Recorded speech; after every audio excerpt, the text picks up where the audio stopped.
All right, guys, welcome back to my bodybuilding prep weeks 12 to 15. Unfortunately, we're going to be doing a comprehensive deep dive of weeks 12 to 15, so the last 4 weeks of my prep leading up to the peak week, and then obviously the bodybuilding show itself. At the time of this recording, it's already been past due. It's already past tense. The show has already been done. It was Saturday this past weekend on June 8th. And it went really well, but again, because I've just been so gosh dang busy with business stuff, exploring new churches, just taking care of the house, I just didn't have time, unfortunately, to give you guys a week-by-week play-by-play, but that might save you some time. So we're going to go through weeks 12 to 15 on this YouTube video. And I got my notes here, so to keep me on track, because if I don't think any of us can remember exactly what went down 4 weeks ago and every single thing that happens during those weeks. But the first thing I want to go over with you guys is diet. So calories didn't really change much during these weeks. It wasn't until weeks 12 and 14 that I changed my diet. So my calories, I roughly ate 2,000 to 2,300 calories for the majority of the last 4 weeks up until week 12 to 14. Week 15, I lowered my leg and bicep day to 2,000 calories and my arms and accessory day to 2,000 calories just because of these are areas that don't require that much calories for me as far as legs goes, because I have my legs are a strong suit, and also arms don't require a whole lot of energy to be burnt up during working out. So that's part of the reason why, or the reasoning why I lowered them on those days. And I wanted to really make sure that on my chest and back day, those are the most important days for me to maintain. That's the reason why I did that. And both days that I lowered, those days I divide those calories into 245 grams of protein, 70 grams of fat, and 100 grams of carbs. So in past shows, this was still a lot of food because of my first show. I think I had like 50 grams of fat. It was like 50 grams of carbs and like maybe similar protein, but not everything. I had that much protein because I didn't need that much protein because I didn't have as much size. Mentally, this prep has been the best for me that I've ever felt. I think part of the reason why is because I kept artificial sweeteners to a degree. I cut out like sweeteners and like diet soda the last couple of weeks, but I still had energy drinks. If I had coffee, I had it black, but I put stevia in it still. And part of the reason why I kept it was just that I just looked into it, I researched a little bit, and I couldn't find a whole lot of studies on the fact that some people think that 0-calorie sweeteners and sweeteners in general make you hold on to water weight. I just don't buy into it. Now, you obviously have to experience it yourself. If you're a person that drinks any type of soda or energy drink and you get really bloated, then you should probably cut it out during your prep. But in my case, I got bloated a little bit from energy drinks, but the week of my show, I water deplete. I cut water. About 2 to 3 weeks out, I start lowering sodium. And the week of, I cut sodium completely. And the reason why is because during the process of the last week for peak week, bodybuilders do different things to manipulate their bodies to present the best package on stage.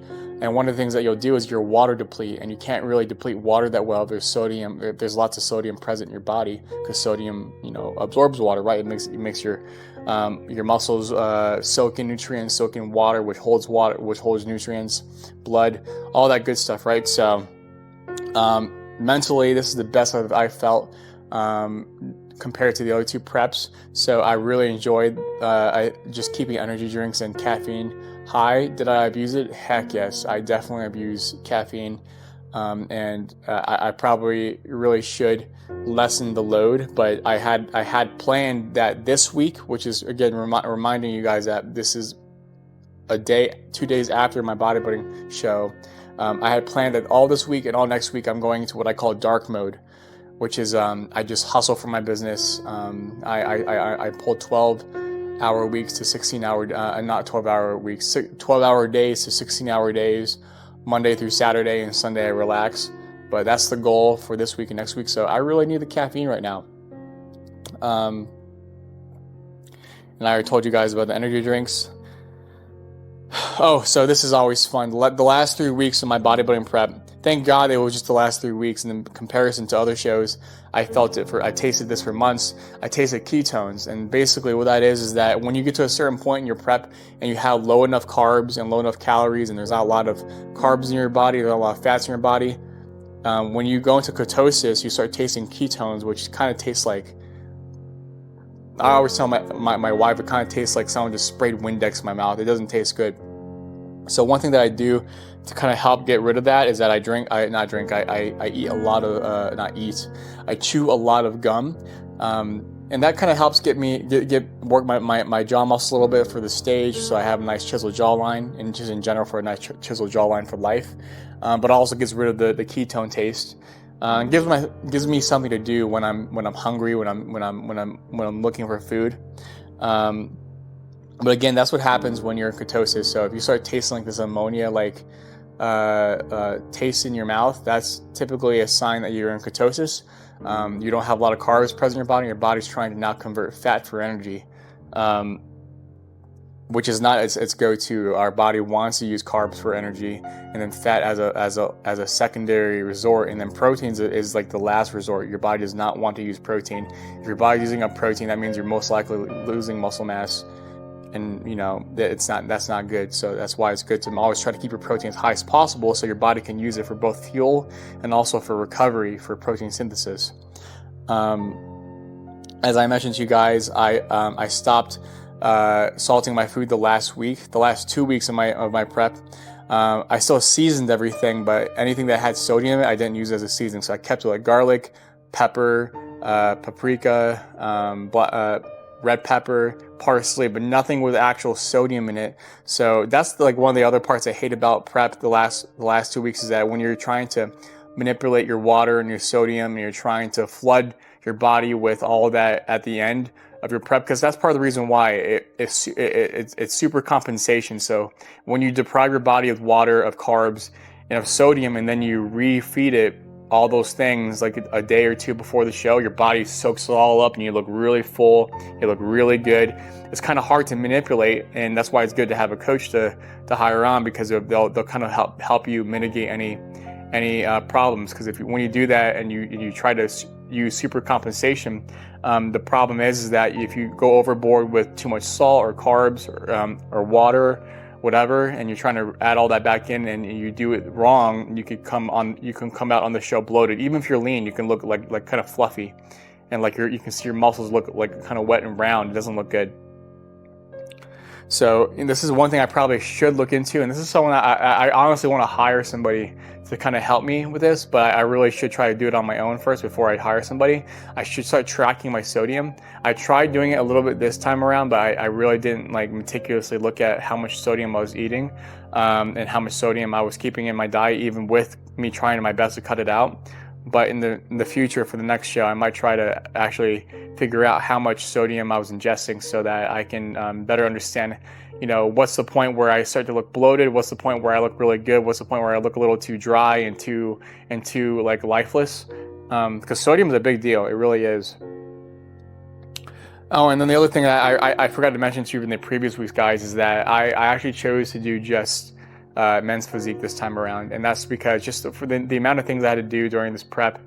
I had to travel. I helped my parents moving their stuff from New York to North Carolina because they sold their home up in Long Island, and it was just a hassle. So many little things I couldn't plan for. I couldn't prep food, so I wanted to get leaner, and I wanted to be more prepared for classic physique. So when you're classic physique, you got every single muscle in your body needs to be present, in my opinion at least, and it needs to be visible. And men's physique, you can get away with not being as lean, but classic physique, there's no hiding. You have to be presenting the best possible physique, the biggest possible physique, and the leanest. I know some judges care more about other things than compared to other judges. Some judges care more about size, while other judges care more about conditioning.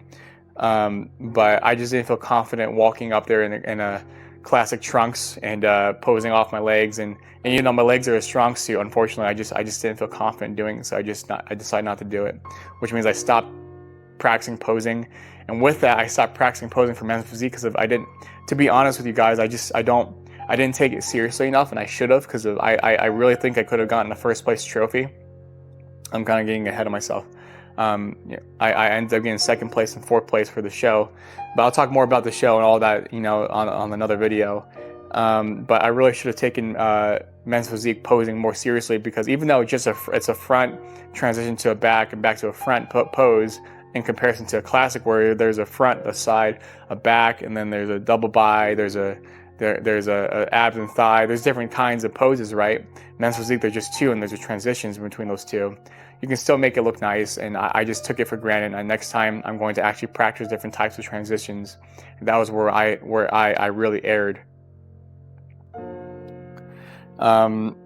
Usually I go through a lot of ups and downs during prep, but this time it wasn't really that bad, like I mentioned. The only thing that I'll say that was awful this time, absolutely awful, was my sleep. My sleep was, and I think in comparison to other shows, there's something I take called Sleep Easy Guys. I don't know if you've ever heard of the supplement company. Now they branched out to other things now, but they started out as a supplement company, Melaleuca. I'm pretty sure they're a pyramid scheme type of brand, but they got great products. They're very holistic, very healthy. Their goal is to basically get rid of all the toxins in your household, all your cooking supplies that are toxic, all your cleaning supplies that are toxic, all your supplements that could be toxic, and they replace it with holistic things. Over the other years, I would take Sleep Easy, which is their sleep aid supplement, and that supplement would help me go to sleep. It has L-theanine, which is a natural amino acid found in chamomile tea. It has ashwagandha, which is a root that helps you relax, and it has a little bit of microdosage of melatonin. And I would take that in the previous years, and this year I didn't do that until the tail end. So we ended up buying that like the last 2 weeks, and the last week and a half I ended up actually getting good sleep. But for the last 2 months of my prep, awful sleep, and I've never experienced that before. Just waking up or not being able to go to sleep because I was hungry, feeling the hunger pains, feeling thirsty, especially the last week when I lowered my water. It was awful. I couldn't stay awake. I couldn't stay asleep because of when I start lowering my sodium. What happens, guys, when you lower your sodium is that your body doesn't retain water that well, so you start peeing more often. And that's why when you're active, super active, and you're sweating a lot, you don't want to just drink a lot of water. You want to drink water with sodium, with electrolytes, because if you don't, you just start peeing. You basically are flushing your body out. Drinking lots of water without any salt present or electrolytes present, you're basically just flushing your body out, which can be a good thing, but it also could lead to severe dehydration. And what was happening to me while I was sleeping is that I would have to pee 3 or 4 times during the night. So on top of me having a hard time going to sleep, I also would pee 4 or 5 times during the night. So rule of thumb, if you do this, if you're a person that's bodybuilding, I would recommend buying something that has low sodium but also has electrolytes, just so that you can kind of not pee as much, or just buy a sleep aid, because the whole point of kind of manipulating your water is that you should be letting go of water. So I take that back. And then the other thing I bought from Melaleuca was a magnesium powder, which is supposed to help with recovery and also help me go to sleep for whatever reason. I don't know if magnesium helps with sleeping, but it really helped me pass out, so that was good. As far as life updates, guys, during the 12 to 15 weeks, we did go to my parents' church. Ever since leaving our last church and me stepping down from leadership as a youth pastor, we kind of just been watching live streams from our old church back in Long Island, which we really enjoyed. And it was crazy how even through a live stream there was so much connectability, and the word was moving and breathing and living, and it was so relevant. And it was our home church back in Long Island. It was just crazy how God worked. It's so cool how the word works, that you can be in a different state, listen to a sermon, and you're like, wow, that was for me. You know what I mean? It was so cool to tune in live stream and have it still be relevant, even though we don't live there anymore. But we attended my parents' church, which is a really small Assemblies of God church. Not that I care about denominations. I really don't. As long as you're biblically accurate and you care about Scripture, and you just uphold the word for what it is and not for what you think it is. That's all I care about. And it's a small church. It's cute, very friendly. People welcomed us with open arms. Probably because there's only 12 to 15 people there on a given day. So please come, stay. But it was great. It was awesome. We met a couple that's around me and Nicole's age. They're close to our age, closer to my age. Nicole's younger than me. She's 26. This couple is in their 30s, and I'm 29. So I'm kind of like the gap. I'm the bridge that bridges the gap between ages. And they also happen to love Jesus, anime, comic book, Marvel, DC, and they like gaming. So they seem like pretty cool people. I think we'll get along with them just fine. So me and Nicole made friends finally after just about a year being here. So it's really awesome. More life updates is that me and Nicole worked more on our office/game room downstairs. We were officially finishing up the tile down there. We're basically done now.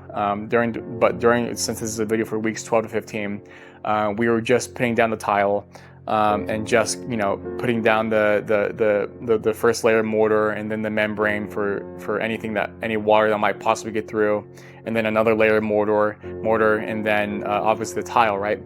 And that was all super hard to do because I was in an extreme deficit in calories, and then having to help my wife do all that was a little hard. And there's quite a few times where I would get up from tiling and I would get dizzy, and I'd have to stand still for a couple of seconds because of just my blood pressure was not regulated. Because when you're low sodium, low energy, low carbs, low water, low sleep, you don't do so well blood pressure wise, and you just honestly, there's so many times I felt like I was going to pass out.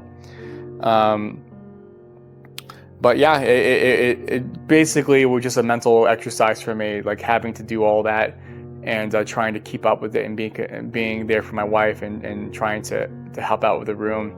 It was just another mental exercise for me to push through and remind myself that when I'm putting myself through these disciplinary rigors as far as diet and training and cardio and all these crazy things, it reminds me that I have to double down on my mental fortitude and not be frustrated, not be stressed out, not give in to anxiety, not give in to frustrations, right? So I reminded myself that I needed to have mental grit while I was doing all that. I know that sounds ridiculous, but you got to put yourself in my shoes when you're in that low of calories, and you're manipulating so many different things, and you're training still really hard as possible, and you're training as hard as possible. For me, doing something as simple as tiling a room, which is only 100 square feet approximately, it was tough and it was hard, and I had to make sure that I was still very patient with my wife, and she had to be patient with me.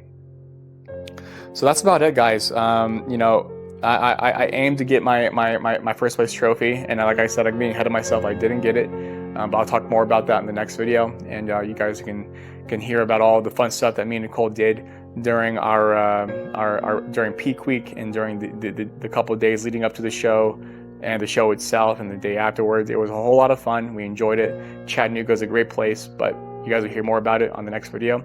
Thank you for tuning in. I really hope you guys are getting something out of this, that you guys are being entertained, that you're learning from this, even from me telling the stories and telling you guys about my life, and helping you guys get to understand more about who I am. So anyways, that's it. God bless, and I'll see you in the next one. Peace.